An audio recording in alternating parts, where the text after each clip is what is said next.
मेरे दोस्तों फिर से एक नए वीडियो के साथ जो कि आपके 10th क्लास के लिए मोस्ट इम्पोर्टेंट साइंस का 80 ऑब्जेक्टिव लेकर के आए हैं, जो कि वीडियो में लगातार आप बने रहेंगे और देखिए कि आपका कितना सही हो पाता है। वैसे एग्जाम में ये 100% टकराने की गारंटी है इसमें से, इसलिए वीडियो को पूरा वॉच करके एक बार जरूर आप जाइएगा एग्जाम हॉल में।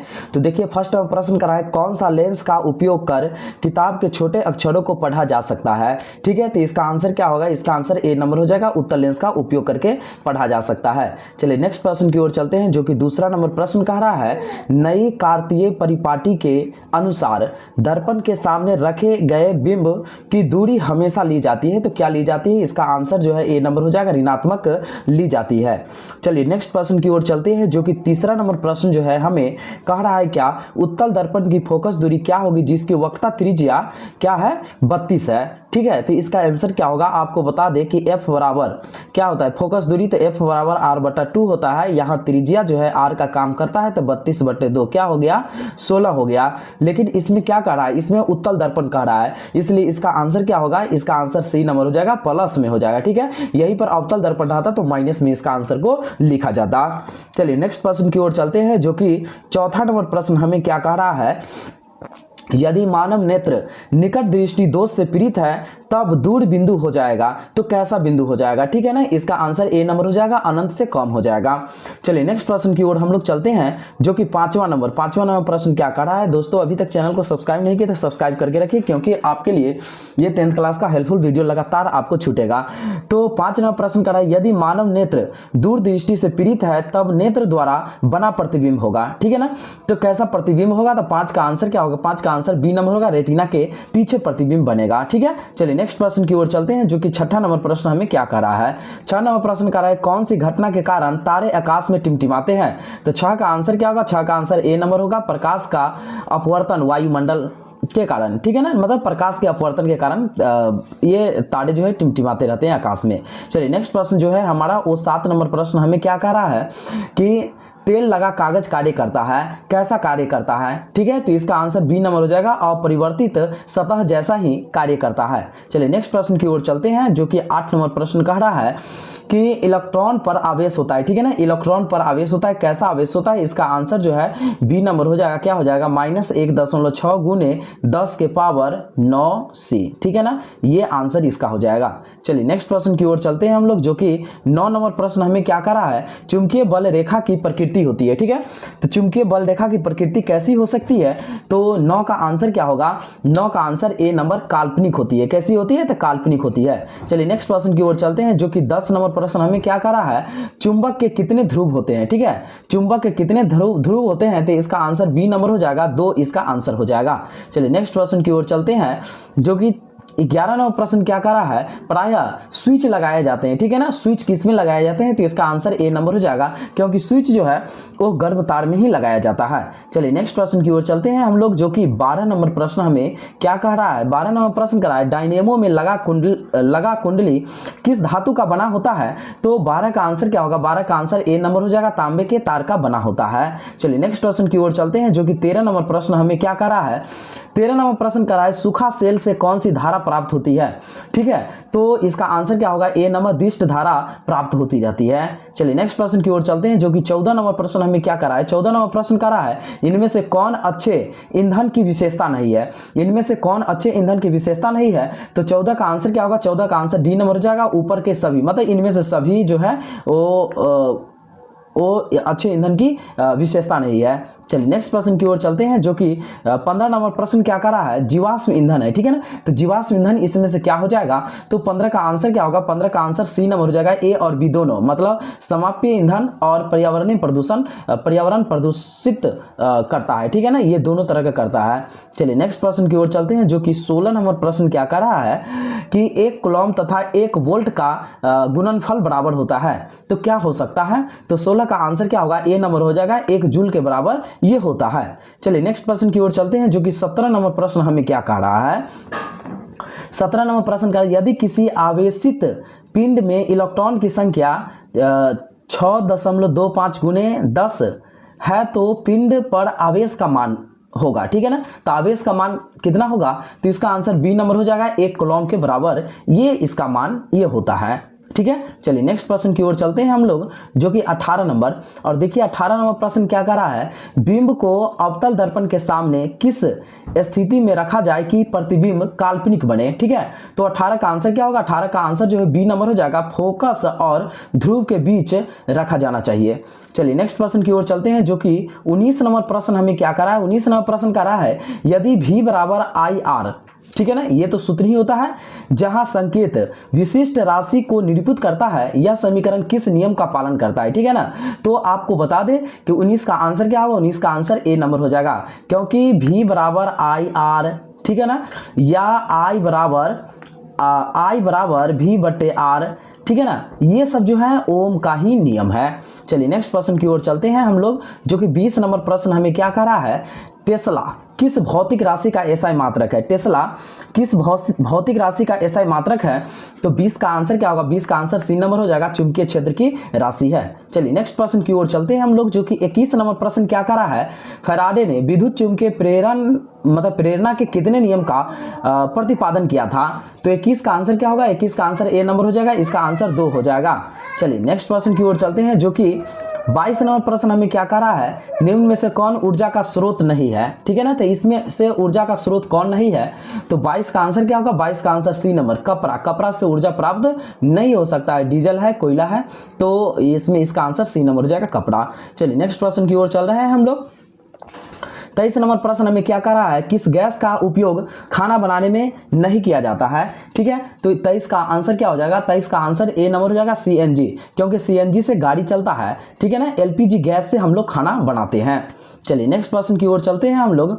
24 नंबर प्रश्न हमें क्या कह रहा है, रासायनिक अभिक्रिया के दौरान किसी पदार्थ में ऑक्सीजन का ह्रास कहलाता है, क्या कहलाता है। ठीक है, तो 24 का आंसर क्या हो जाएगा, बी नंबर, यह अपचयन कहलाता है। चलिए नेक्स्ट प्रश्न की ओर चलते हैं, जो कि 25 नंबर प्रश्न हमें क्या कह रहा है, नाइट्रोजन डाइऑक्साइड के धुएं का रंग होता है, कैसा होता है, तो इसका आंसर ए नंबर हो जाएगा, इसका रंग भूरा होता है। चलिए नेक्स्ट प्रश्न की ओर चलते हैं हम लोग, जो कि अभिक्रिया CO2, यहाँ एरो है, ठीक है ना, CaOH किस प्रकार की यह अभिक्रिया है। ठीक है, तो 26 का आंसर क्या होगा, 26 का आंसर बी नंबर हो जाएगा, संयोजन अभिक्रिया है। चलिए नेक्स्ट प्रश्न की ओर चलते हैं, जो कि 27 नंबर प्रश्न हमें क्या कह रहा है, निम्न में से कौन ऑक्सीकरण की क्रिया नहीं है, निम्न में से कौन ऑक्सीकरण की क्रिया नहीं है, तो 27 का आंसर जो है वह डी नंबर हो जाएगा, अवक्षेपण इसका आंसर हो जाएगा। चलिए नेक्स्ट प्रश्न की ओर चलते हैं हम लोग। 28 नंबर प्रश्न का, निम्न में कौन प्राकृतिक सूचक है, निम्न में से कौन प्राकृतिक सूचक है, 28 का आंसर ए नंबर हो जाएगा, हल्दी, इसका आंसर हो जाएगा। चलिए निम्न में से नेक्स्ट प्रश्न जो है हमारा 29 नंबर प्रश्न है, जल में घुलनशील भस्म कहलाता है, क्या कहलाता है, तो 29 का आंसर बी नंबर हो जाएगा, भार कहलाता है। चलिए नेक्स्ट प्रश्न की ओर चलते हैं।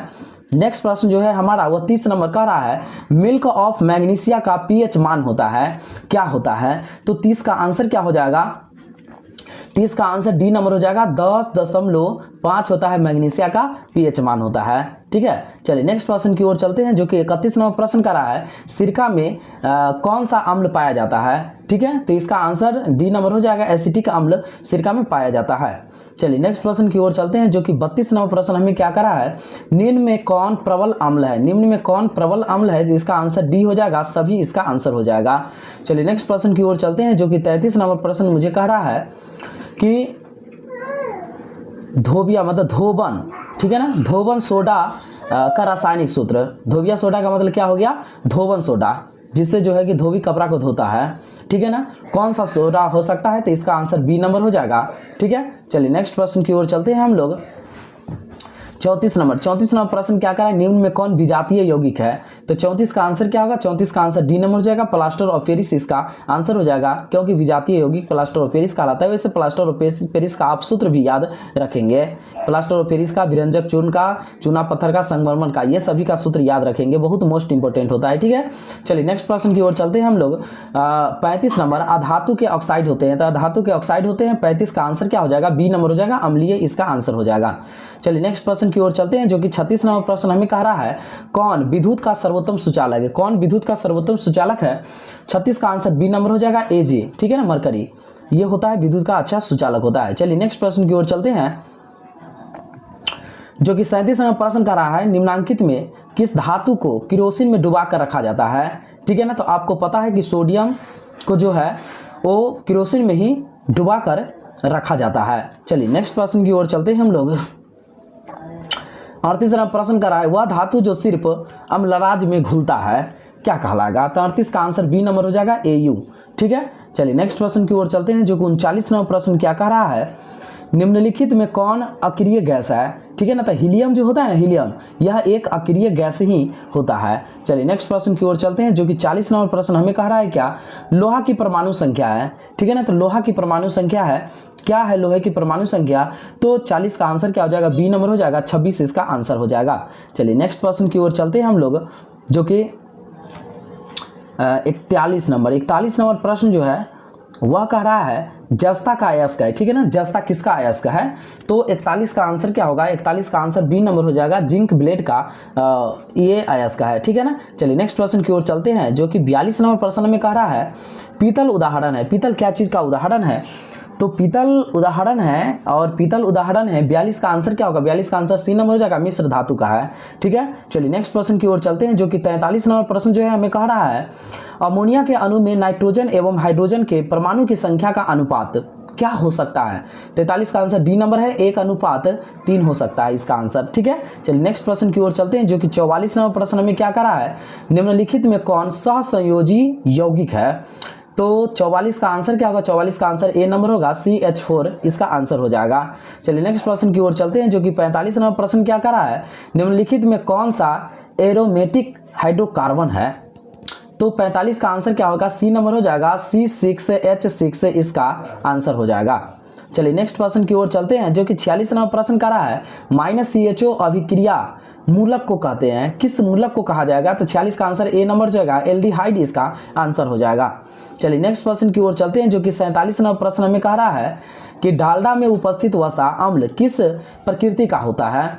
47 का आंसर जो है ए नंबर हो जाएगा, संतृप्त होता है। ठीक है, चलिए नेक्स्ट प्रश्न की ओर चलते हैं जो कि 48 नंबर प्रश्न कह रहा है आवर्त सारणी में कितने आवर्त है? आवर्त सारणी में कितने आवर्त हैं? तो 48 का आंसर ए नंबर हो जाएगा, 7 इसका आंसर हो जाएगा।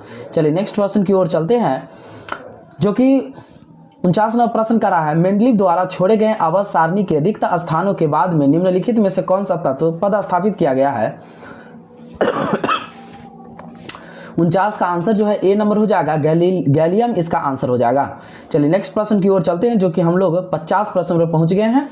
निम्नलिखित तत्वों में किनकी आयनन ऊर्जा अधिकतम है? ठीक है, तो 50 का आंसर क्या होगा? 50 का आंसर जो है बी नंबर हो जाएगा, F। ठीक है ना, मतलब फ्लोरीन का अधिकतम होता है। चलिए नेक्स्ट प्रश्न की ओर चलते हैं जो कि 51 नंबर प्रश्न क्या कर रहा है, स्वपोषी भोजन निर्माण की मूलभूत आवश्यकता है तो क्या है? 51 का आंसर डी नंबर हो जाएगा, इनमें से सभी है, सूर्य का प्रकाश, OH, क्लोरोफिल, तो ये सभी है। ठीक है, चलिए नेक्स्ट प्रश्न की ओर चलते हैं हम लोग जो कि 52 नंबर प्रश्न क्या कर रहा है, मनुष्य के आहार नाल में प्रोटीन का पाचन कहाँ होता है? ठीक है, तो 52 का आंसर क्या हो जाएगा? डी नंबर हो जाएगा, अमाशय एवं छोटी आंत में होती रहती है। चलिए नेक्स्ट प्रश्न की ओर चलते हैं जो कि 53 नंबर प्रश्न जो है हमें कह रहा है शरीर की सबसे बड़ी ग्रंथि कौन है? शरीर की सबसे बड़ी ग्रंथि कौन है? 53 का आंसर ए नंबर हो जाएगा, यकृत जो है वो शरीर की सबसे बड़ी ग्रंथि है। चलिए नेक्स्ट प्रश्न की ओर चलते हैं जो कि 54 नंबर, और 54 नंबर प्रश्न हमें कह रहा है पर्णहरित का मुख्य कार्य है। पर्णहरित का क्या कार्य है? 54 का आंसर बी नंबर हो जाएगा, प्रकाश ऊर्जा को अवशोषित करना। ठीक है, चलिए नेक्स्ट प्रश्न की ओर चलते हैं जो कि 55 नंबर प्रश्न जो है हमें क्या कर रहा है, कवक में पोषण की कौन सी विधि है? 55 का आंसर क्या हो जाएगा? बी नंबर हो जाएगा, मृतजीवी इसका आंसर हो जाएगा। चलिए नेक्स्ट प्रश्न की ओर चलते हैं जो कि 56 नंबर प्रश्न में कर रहा है आंध्र रस कहां से स्रावित होता है? 56 का आंसर क्या होगा? 56 का आंसर बी नंबर है, छोटी आंत इसका आंसर हो जाएगा। चलिए नेक्स्ट प्रश्न की ओर चलते हैं जो कि 57 नंबर प्रश्न हमें कह रहा है पीत किस भोज्य पदार्थ का विखंडन करता है? तो 57 का आंसर क्या हो जाएगा? 57 का आंसर जो है वह डी नंबर हो जाएगा, विटामिन को करता है। ठीक है, चलिए नेक्स्ट प्रश्न की ओर चलते हैं हम लोग जो कि 58 नंबर प्रश्न है एंजाइम की भूमिका हमारे शरीर में किस रूप में होती है? 58 का आंसर क्या हो जाएगा? 58 का आंसर जो है वह बी नंबर हो जाएगा, जैव उत्प्रेरक के रूप में किया जाता है। चलिए नेक्स्ट प्रश्न की ओर चलते हैं हम लोग जो कि 59 नंबर प्रश्न क्या कर रहा है, तेलचट्टा में कितने जोड़े खास रंध्र पाए जाते हैं? ठीक है ना, मतलब इसको सांद्र रंध्र भी कहा जा सकता है, खास रंध्र। तो 59 का आंसर जो है वह सी नंबर हो जाएगा, 10 पाया जाता है। कितना पाया जाता है? तो 10 पाया जाता है। चलिए नेक्स्ट प्रश्न की ओर चलते हैं हम लोग जो कि 51 नंबर प्रश्न है अपशिष्ट वायु निम्न में से कौन सा मार्ग द्वारा बाहर निकलता है? तो इसका आंसर जो है वह 60 का आंसर आपका हो जाएगा ए नंबर हो जाएगा, वायु कोष्ठिका मतलब श्वास नली, ग्रास नली, नासिका तंत्र से बाहर निकलता है। ठीक है, चलिए नेक्स्ट प्रश्न की ओर चलते हैं हम लोग, जो कि 61 नंबर। और 61 नंबर प्रश्न जो है हमें क्या कह रहा है? देखिए 61 नंबर प्रश्न जो है हमें कह रहा है किस प्रकार के श्वसन से अधिक ऊर्जा मुक्त होती है? ठीक है, तो 61 का आंसर क्या होगा? 61 का आंसर ए नंबर हो जाएगा, वायवीय इसका आंसर हो जाएगा। चलिए नेक्स्ट प्रश्न की ओर चलते हैं, जो कि 62 नंबर। और देखिए 62 नंबर प्रश्न हमें क्या करा है? मछली का श्वसनांग है, श्वसनांग क्या है? तो इसका आंसर बी नंबर हो जाएगा, गिल्स इसका आंसर हो जाएगा। चलिए नेक्स्ट प्रश्न की ओर चलते हैं, जो कि 63 नंबर प्रश्न जो है हमें क्या कह रहा है? एक स्वस्थ मनुष्य का रक्तचाप होता है, कितना होता है? ठीक है ना, तो 63 का आंसर जो है वह सी नंबर हो जाएगा, 120/80 ये रक्तचाप होना चाहिए। अगर ये दोनों में से कोई भी बढ़ जाता है तो इसी को कहा जाता है कि बीपी आपका क्या हो गया है? बढ़ गया है। अगर इससे कम हो गया तो इसी को कहा जाता है कि बीपी आपका लो हो गया। ठीक है, चलिए नेक्स्ट प्रश्न की ओर चलते हैं, जो कि 64 नंबर प्रश्न जो है हमें क्या कह रहा है?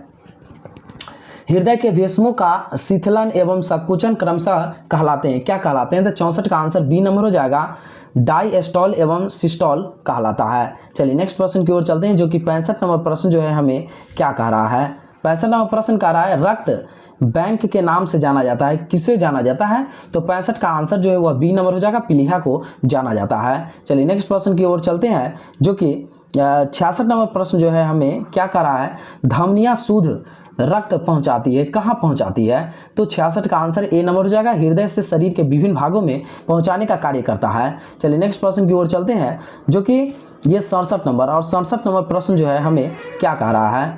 67 नंबर प्रश्न कह रहा है कि मानव रुधिर वहन करता है, क्या करता है? तो 67 का आंसर जो है वह क्या हो जाएगा? इसका आंसर ए नंबर हो जाएगा, भोजन को करता है। ठीक है ना, मानव रुधिर वहन करता है किसको? तो भोजन को करता है। नहीं, इसमें बी नंबर ऑक्सीजन को करता है। ठीक है, चलिए नेक्स्ट प्रश्न की ओर चलते हैं हम लोग, जो कि 68 नंबर जो है प्रश्न हमें कह रहा है मनुष्य के वृक्क में बोमेन संपुटन एवं ग्लोमेरुलस मिलकर क्या बनाते हैं? 68 का आंसर जो क्या हो जाएगा? 68 का, एक मिनट, यहाँ जो था 67 नंबर प्रश्न, 67 नंबर प्रश्न का आंसर जो है वह आपको 68 नंबर, इसका इनमें से सभी हो जाएगा, ऑक्सीजन, भोज्य पदार्थ, वाज्य। ठीक है ना, 67 नंबर का आपका हो जाएगा डी नंबर इसका आंसर हो जाएगा। ठीक है, चलिए 68 नंबर प्रश्न की ओर चलते हैं। और 68 नंबर प्रश्न जो है हमें ये कह रहा है मनुष्य के वृक्क में बोमेन संपुटन और ग्लोमेर मिलकर क्या बनाते हैं? तो इसका आंसर क्या हो जाएगा? इसका आंसर डी नंबर भी हो जाएगा, सभी। ठीक है, चलिए नेक्स्ट प्रश्न की ओर चलते हैं, जो कि 69 नंबर प्रश्न जो है हमें क्या कह रहा है? तो 69 नंबर प्रश्न कह रहा है कृत्रिम वृक्क किस क्रिया से अपशिष्ट पदार्थों को बाहर निकालने का कार्य करता है? तो 69 का आंसर ए नंबर हो जाएगा, अपोहन विधि से निकालने का कार्य करता है। चलिए नेक्स्ट प्रश्न की ओर चलते हैं, जो कि 70 नंबर प्रश्न पर हम लोग आप पहुंच गए हैं। मस्तिष्क को बाहरी आघातों से बचाता है, क्या बचाता है? 70 का आंसर जो सी नंबर हो जाएगा, ए और बी दोनों बचाता है, मतलब सेरिब्रोस्पाइस द्रव और मेनिजीज ये दोनों को बचाने का कार्य करता है। ठीक है, चलिए नेक्स्ट प्रश्न की ओर चलते हैं, जो कि 71 नंबर प्रश्न जो है हमें कह रहा है क्या? मानव मस्तिष्क का औसत भार है, कितना है? तो 71 का आंसर सी नंबर हो जाएगा, 1.4 kg इसका आंसर हो जाएगा। ठीक है, चलिए नेक्स्ट प्रश्न की ओर चलते हैं, जो कि 72 नंबर प्रश्न हमें क्या कह रहा है कि भागते या दौड़ते समय कौन सा हार्मोन सक्रिय होता है? ठीक है, तो 72 का आंसर सी नंबर हो जाएगा, एड्रीनलिन जो हार्मोन जो है वह सबसे ज़्यादा भागते समय या दौड़ते समय सक्रिय रहता है। ठीक है, एक्टिव रहता है। चलिए 73 नंबर प्रश्न जो है हमें कह रहा है क्या कि बच्चों के शारीरिक वृद्धि में किस हार्मोन को महत्वपूर्ण भूमिका है? 73 का आंसर ए नंबर हो जाएगा, वृद्धि हार्मोन की बहुत ज़्यादा भूमिका है। चलिए नेक्स्ट प्रश्न जो है हमारा वो 74 नंबर प्रश्न है। दोस्तों अभी तक चैनल सब्सक्राइब नहीं किए तो सब्सक्राइब जरूर करके रखिए। स्त्रियों के मासिक चक्र में एक परिकन अंडाणु किस दिन अंडाशय से बाहर निकलता है? तो 74 का आंसर जो है वह सी नंबर है, 14वें दिन निकल जाता है। ठीक है, चलिए नेक्स्ट प्रश्न की ओर चलते हैं हम लोग, जो कि यहाँ 74 प्रश्न ही टाइपिंग हो पाया। ठीक है दोस्तों, तो इसी में आप देख लीजिए कि इसमें आपका कितना सही हो पाता है। बाकी धन्यवाद।